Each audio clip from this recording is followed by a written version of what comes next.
ठाकूर कोकणशाहीच्या दिवसभराच्या बातम्या या विशेष बुलेटिन मध्ये आपणा सर्वांचं स्वागत करते। चला तर मग जाणून घेऊया सिंधुदुर्ग जिल्ह्यासहित संपूर्ण कोकण आणि अखंड महाराष्ट्रात नेमकं काय काय घडलं।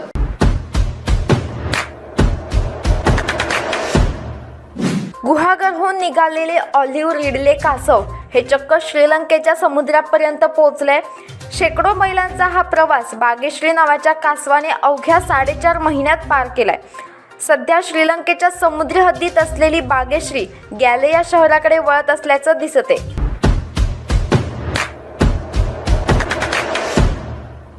मुंबईतील वरळी सी फेसवर एका अज्ञात तरुणीचा मृतदेह आढळल्याने एकच खळबळ उडाली आहे। एका गोणीत तरुणीचा मृतदेह हातपाय तुटलेल्या अवस्थेत आढळून आलाय।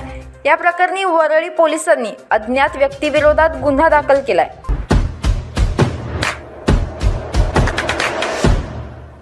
राष्ट्रवादी फोडण्यासाठी सत्ताधाऱ्यांकडून आमदारांना प्रत्येकी 100 कोटींचा निधी देण्याचं डील सुरू असल्याचा आरोप ठाकरे गटाचे आमदार अंबादास दानवे यांनी केलाय।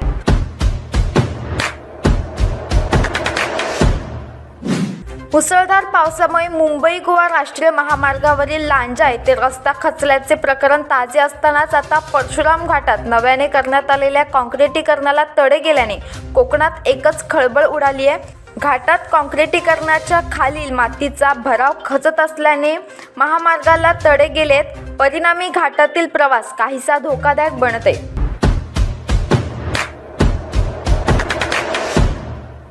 मुंबईतील चेंबूर सुमन मधील राहुल नगर नंबर 2 मधील SSR इमारतीसमोरील जमीन अचानक खचली आहे। या घटनेनंतर तातडीने इमारत रिकामी करण्यात आली आहे। SSR इमारतीमधील नागरिकांच्या जवळपास 40 ते 50 वाहनं खड्ड्यात कोसळली आहेत।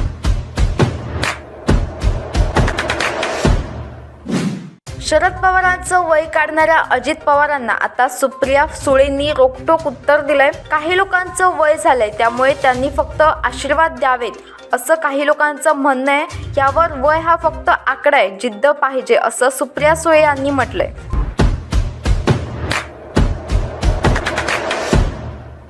याबरोबरच कोकणशाहीच्या दिवसभराच्या बातम्यांमध्ये इथेच थांबतोय, पण तुम्ही मात्र दिवसभराचे अपडेट्स आणि ताज्या घडामोडी जाणून घेण्यासाठी कोकणशाहीचं YouTube चॅनल सबस्क्राईब करा, फेसबुक पेज लाईक करा आणि Instagram पेजला फॉलो करायला विसरू नका।